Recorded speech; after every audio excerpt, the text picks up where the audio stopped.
आजच्या या सभेमध्ये असं ज्यांचे आपण विचारायचे ते संजीवराजे नाईक निंबाळकर, आपले आमदार दीपक चव्हाण, व्यासपीठावरचे सर्व मान्यवर आणि उपस्थित बंधू भगिनींनो, महाराष्ट्राच्या विधानसभेची निवडणूक सुरू आहे आणि या निवडणुकीमध्ये पुढच्या 5 वर्षासाठी महाराष्ट्राचा कारभार कुणाच्या हातामध्ये द्यायचा, कसा द्यायचा, राज्य कसं चालवायचं याचा विचार करण्याच्या बद्दलची ही वेळ आहे. आणि मला आनंद आहे की महाराष्ट्राच्या अनेक जिल्ह्यामध्ये, अनेक तालुक्यामध्ये मी जाऊन आज या ठिकाणी आलो. फलटण आणि बारामती यांचं एक वेगळं नातं आहे, अनेक वर्षापासून ते नातं आहे. बारामती, फलटण शेतीच्या क्षेत्रामध्ये कष्ट करणाऱ्या तुमच्यासारख्या लोकांच्या प्रयत्नानं एक स्थिती बदललेली आहे. आणि एका गोष्टीचा खुलासा या ठिकाणी केला पाहिजे. महाराष्ट्रामध्ये 1885 साली दुष्काळाची स्थिती होती आणि त्या दुष्काळाच्या स्थितीमध्ये लोकांना जगवण्यासाठी इंग्रजांच्या राज्यामध्ये काही ना काहीतरी काम काढलं पाहिजे ही भूमिका होती, हा आग्रह होता. आणि त्याच वेळेला नीरा डावा नीरा उजवा 2 काव्यांच्या संबंधीचा निर्णय झालेला. तिथून पाणी येत होतं, शेतीवाडी होती, पण कारखानदारी नव्हती, गुळाचा धंदा होता. फलटणचं मार्केट याचा लौकिक देशामध्ये होता, गुळाच्या मुद्द्याचा. पण या सगळ्यामध्ये खरं बदल कधी झाली ते स्वातंत्र्य मिळाल्यानंतर. 1947 साली आपल्याला स्वातंत्र्य मिळालं. स्वातंत्र्याचा लाभ हा लोकांच्या जीवनामध्ये देण्याच्यासाठी दृष्टी असलेले नेते होते. आणि आपण भाग्यवान आहोत, तुम्ही आणि मी त्या कालखंडामध्ये अधिक कुठे फुलं नव्हतो. आपल्या परिसराचा इतिहास हा बघितला तर आपल्या ही गोष्ट लक्षात. फलटणचं चित्र, बारामतीचं चित्र हे बदललं असेल, त्याचं श्रेय प्रामुख्याने द्यायचं असेल तर श्रीमंत मारुतीराजे निंबाळकर यांना हे असं श्रेय द्यावं लागेल.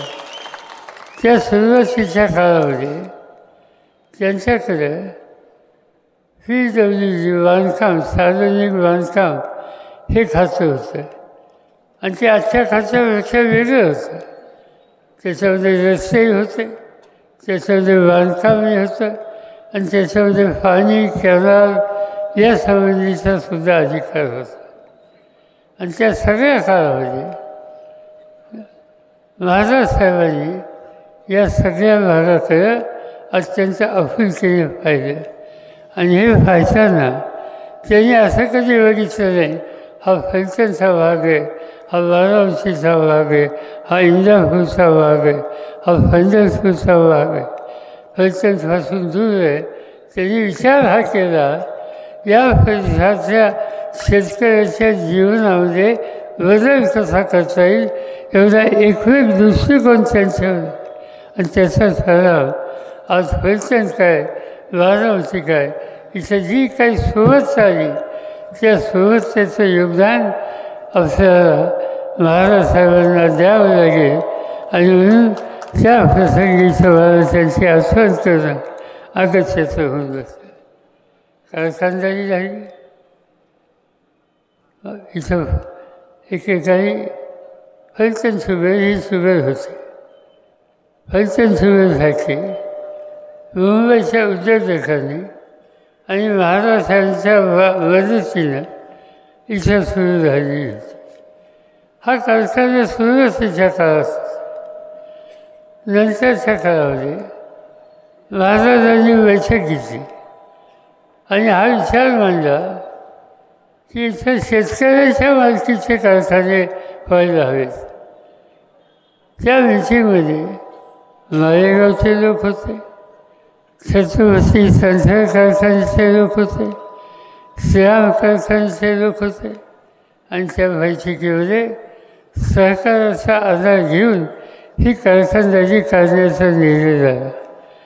तेव्हा लोकांना कदाचित माहीत नसेल, त्या कारखानदारीच्या उभारणीच्यासाठी जी बैठक झाली त्या बैठकीमध्ये माझे वडील पण होते.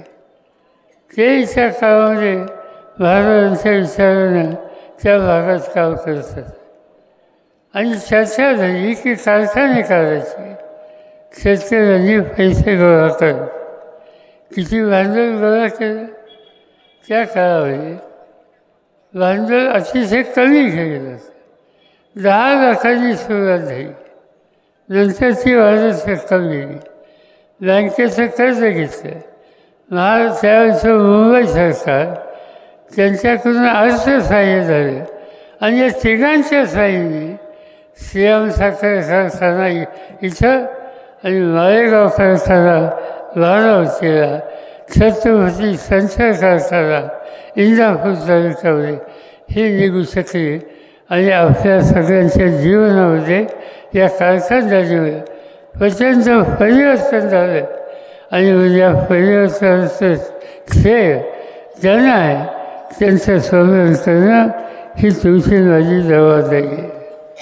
अलीकडचा काळ बदलला, राज्य बदलली, नवं नेतृत्व आलं. मला स्वतःला महाराष्ट्रामध्ये काम करण्याची संधी तुम्ही लोकांनी दिली. त्यावेळेला मुख्यमंत्री पदाची जबाबदारी दिली, अन्य कामं करण्याची संधी दिली. मला जशी संधी मिळाली तशी रामराजेंनी सुद्धा आपलं कर्तृत्व दाखवलं. त्यामुळे त्यांनासुद्धा संधी मिळाली.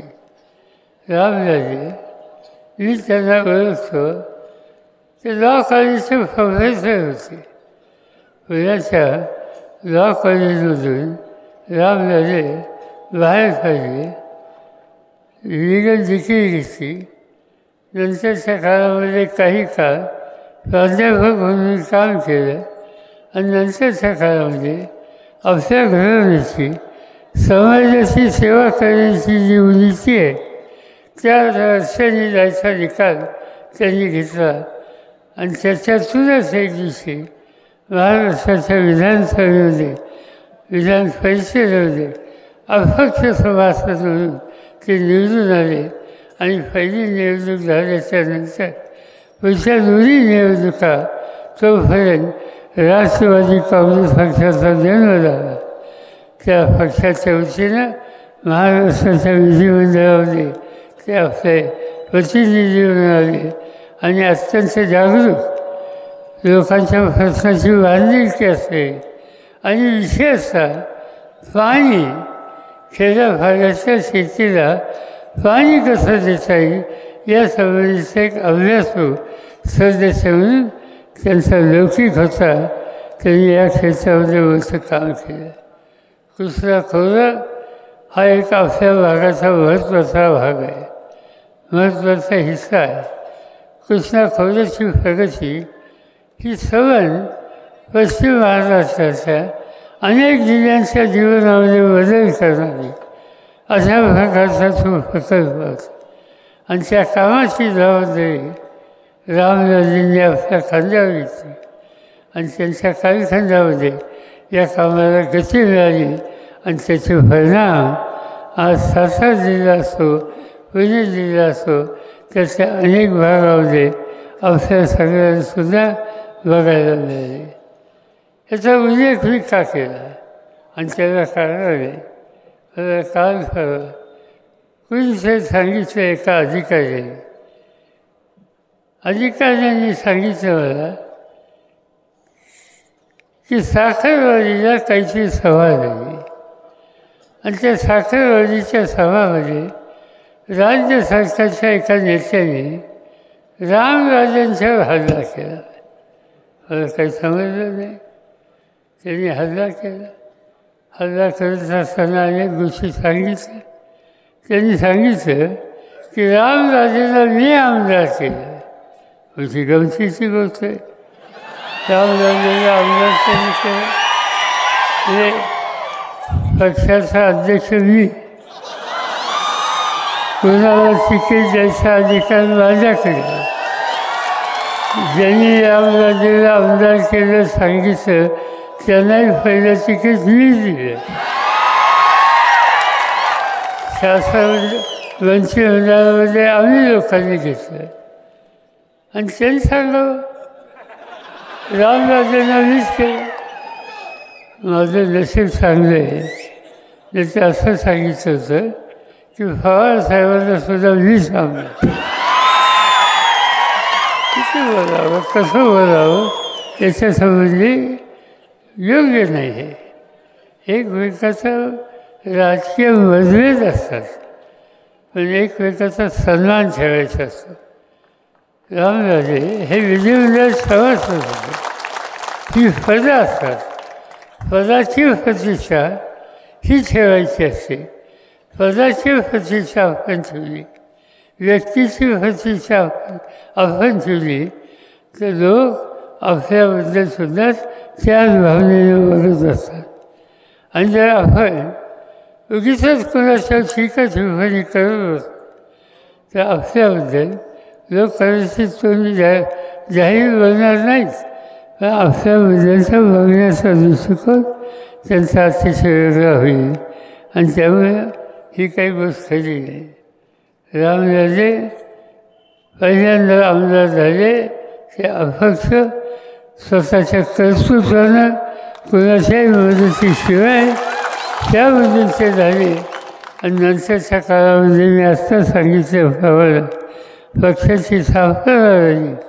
त्यांनी आम्हाला तातडीने सांगितलं की ही तुमची भूमिका, तुमचा विचार आम्हा सगळ्यांना मान्य आहे आणि आमच्या सगळ्यांची शक्ती तुम्हा लोकांच्या पाठीशी राहील.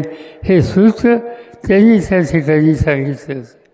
आणि त्यामुळेच त्यांच्या तिसऱ्या टर्मला सभापती कोणाला करायचं याची चर्चा आम्ही जो करत होतो त्यावेळेस सगळ्यांच्याकडून एकच नाव आलं आणि ते म्हणजे रामराजेंचं. त्यामुळे कृपा करून कुणी असं सांगत बसू नये की यांना मी हे केलं, त्याला मी केलं, त्याला ते केलं. त्या गोष्टीच्याकडं अधिक लक्ष देण्याची गरज नाही.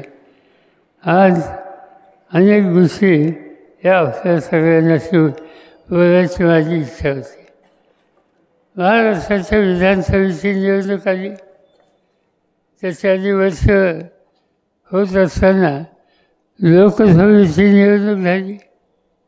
लोकसभेच्या निवडणुकीमध्ये देशात काय चित्र येईल याची खात्री, याची चर्चा ही आम्हा लोकांच्याच होत होती.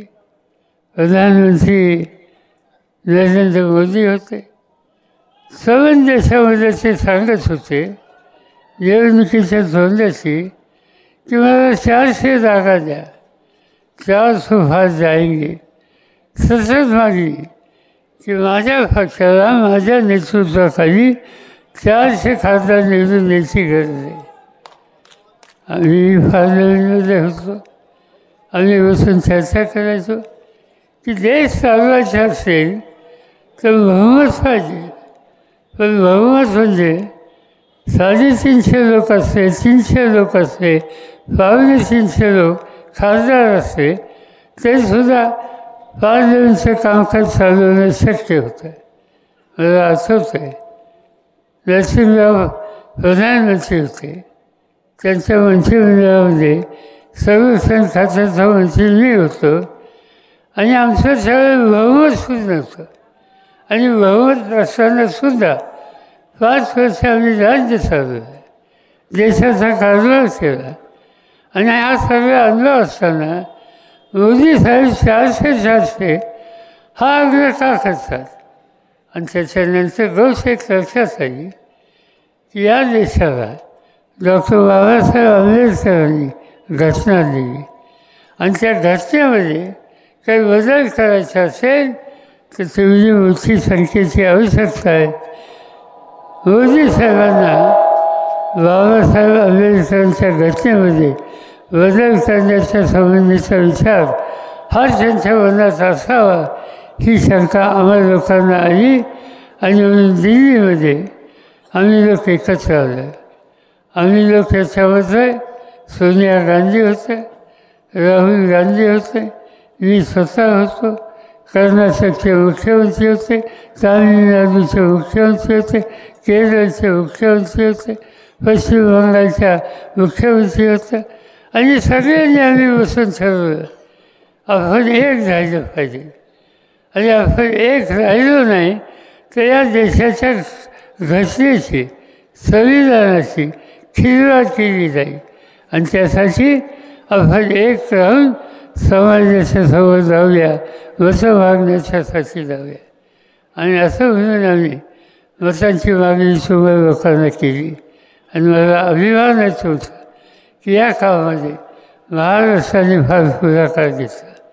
ज्या महाराष्ट्रामध्ये 5 वर्षाच्या पूर्वी लोकसभेची निवडणूक झाली त्यावेळेस काँग्रेसचा एक खासदार, फक्त एक खासदार निवडून आला आणि राष्ट्रवादीचे 4 आले. 5 लोकांची आमची शक्ती. पण या निवडणुकीमध्ये महाराष्ट्रामधल्या जनतेने 30 खासदार आम्हाला निवडून दिले आणि या 30 खासदारांच्या जोडीनं अन्य राज्यातसुद्धा अशी शक्ती आणि पाठिंबा हा आम्हाला लोकांना मिळाला आणि त्यामुळं संविधानामध्ये बदल करण्याचा मोदी साहेबांचा विचार असेल तर तो कृतीमध्ये येऊ शकला नाही. आनंदाची गोष्ट आहे. नंतर इतर प्रश्न होते. आम्ही असा विचार करत होतो की आता लोकांनी संधी दिली तर लोकांच्यासाठी काही महत्त्वाचे निकाल घेऊया. कोणासाठी निकाल घेतले त्याच्यामध्ये पहिला विचार आम्ही केला की या देशाच्या स्त्रियांच्या संबंधित. स्त्रियांची संख्या 50% आहे. आज स्त्रियांना सन्मान दिला पाहिजे. आज आमच्या नजरेसमोर एक गोष्ट आली की स्त्रियांच्यावर या देशामध्ये दिवसेंदिवस भाजपचं राज्य आल्याच्या नंतर अत्याचार वाढले. आम्ही माहिती घेतली महाराष्ट्रामध्ये देशामध्ये स्त्रियांच्यावर अत्याचार झाले किती. 2 वर्षाच्या काळामध्ये महाराष्ट्रामध्ये स्त्रियांच्यावर 67,381 इतके अत्याचार झाले. इतके अत्याचार झाले. रस्त्याने कोणी जात होतं, कोणी कोणाला उचलून नेलं, कोणी कोणाची चिंगलचावणी केली, कोणी कोणाला धक्काबुक्की केली. असे अनेक उदाहरणं ही या देशामध्ये या राज्यामध्ये आपल्याला बघायला मिळाली. याचा अर्थ असा जो 11 मी सांगितला तो 11 जर नीट बघितला तर दर तासाला 5 स्त्रियांच्यावर या देशामध्ये अत्याचार होत होते, अन्याय होत होता. ही अवस्था या ठिकाणी आली होती. आणि एवढंच नव्हे तर अनेक ठिकाणी मुली आणि स्त्रिया बेपत्ता झाल्याचं उदाहरण हे मिळत होतं. माहिती घेतली सरकारच्या वतीनं या राज्यामध्ये 64,000 मुली बेपत्ता होत्या. त्यांना कोणी फळून नेलं का त्याहून गेल्या, त्या कुठे आहेत, कुठेही घरच्यांना पत्ता नाही. याचा अर्थ काय? याचा अर्थ या देशामध्ये या राज्यामध्ये स्त्रियांची सुरक्षा ही नाही आहे. सरकार एका बाजूला सांगत होतं लाडली बहीण आणि या लाडक्या बहिणीच्यासाठी या सरकारने 1500 रुपये अनुदान देण्याच्या संबंधीची योजना दिली.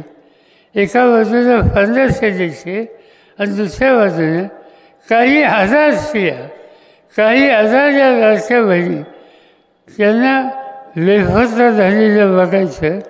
याचा इतकं स्त्री वर्गाचा अपमान या देशामध्ये कधी झाला नाही. आज भारतीय जनता पार्टी त्यांच्या लोकांच्या हातामध्ये जे काही सरकार आहे, त्यांच्या हातामध्ये सत्ता आहे, त्या सत्तेचा उपयोग महिलांच्या भल्याच्यासाठी करायच्या ऐवजी त्यांना संकटात नेण्याचं पाप यांच्या कालखंडामध्ये आहे. जशी महिला तसा दुसरा शेतकऱ्यांचा वर्ग. काय शेतीची अवस्था आहे? महाराष्ट्रासारख्या राज्यामध्ये सुद्धा शेतकऱ्यांच्या आत्महत्या हा प्रकार ऐकायला मिळतो. माझ्याकडे देशाचं शेती खात होतं. यवतमाळ जिल्ह्यामध्ये आत्महत्या झाली एका शेतकऱ्याची. तातडीने मी घरी गेलो होते, माहिती घेतली का या माणसाने आत्महत्या केली. त्याच्या बायकोने एकच सांगितलं, नवऱ्याने कर्ज काढलं होतं पिकासाठी, शेतीच्या. पीक घेतलं, सोन्यासारखं पीक आलं, अतिवृष्टी आली, पीक उद्ध्वस्त झालं. दुसऱ्या वर्षीसुद्धा खाजगी सावकाराकडून पैसे घेतले, लोकांच्याकडून नवीन पीक घेतलं आणि त्याच्यावर रोख पडला, त्यामुळे ते पीकही उद्ध्वस्त झालं. पीक गेलं, पण पिकासाठी घेतलेलं कर्ज हे मात्र डोक्यावर होतं. तो माझा नवरा देऊ शकला नाही. काही दिवसांनी वसुली आली आणि वसुली आल्याच्या नंतर देण्याची ऐपत नव्हती. त्यावेळेला सावकारांनी घराची बांधली ही बाहेर काढली. माझ्या नवऱ्याला अपमान वाटला. तो एका दिवशी तो उत्साह इंजिनची वाटली घेतली, घाचा प्याला आणि जीव देऊन टाकला. का जीव दिला? शेतकऱ्याला त्याच्या डोक्यावरचं कर्ज फेडता आलेलं आहे, त्याच्या मालाची किंमत मिळाली आणि जे राज्यकर्ते आहेत ते या शेतकऱ्यांच्या दुःखाकडं बघायला तयार नाही. ही दुसरी स्थिती. तिसरा वर्ग तरुणांचा. आज शाळा कॉलेजेस पाहिजे, फलटणमध्ये उत्तम कॉलेज आहे, बारामतीमध्ये कॉलेज आहेत, ठिकठिकाणी कॉलेजेस आहेत. मुलं शिकत आहेत, पदवीधर होत आहेत, त्याचा आनंद आपल्या सगळ्यांना. पण पदवीधर झाल्याच्या नंतर पुढे काय? अनेकांना काम करायची इच्छा असते, पण नोकरी मिळत नाही. वनवन फिरतात, ठिकठिकाणी अर्ज करतात, प्रयत्नाची पराकाष्ठा करतात आणि महिन्यान नोकरी नाही मिळाली तर या तरुणाला निराशेला तोंड द्यावं लागतं. आणि ज्या समाजामधली तरुण पिढी निराश आहे त्या समाजाचं भवितव्य हे सुद्धा नैराश्य करत असतं. असं असताना त्या तरुणांच्या कामाच्या अधिकाराच्या समोर ठोस पावलं टाकायची जबाबदारी आजच्या राज्यकर्त्यांची आहे, पण त्याच्याकडे झुंकून बघत नाहीत. आणि म्हणून शेतकरी असो, आया बहिणी असो, तरुण असो, या सगळ्या विभागाकडे जे दुर्लक्ष करतात, आज तेच लोक मताची मागणी करण्यासाठी तुमच्याकडे येतात. आणि म्हणून आपल्याला निकाल घ्यावा लागेल आमच्या हिताची. तर आमची जी खबरदारी जो कोणी घेत असेल त्याला आम्ही पाठिंबा देणार नाही. त्यापेक्षा आम्ही दीपक चव्हाण आमच्यासाठी प्रामाणिकपणाने कष्ट करण्याची तयारी ठेवला उमदा प्रतिनिधी आज या ठिकाणी असेल तर मोठ्या मतांनी त्याला विजयी करू आणि एक नवीन इतिहास घडू हेच या ठिकाणी सांगतो आणि आपल्या सगळ्यांची रजा घेतो. जय हिंद, जय महाराष्ट्र.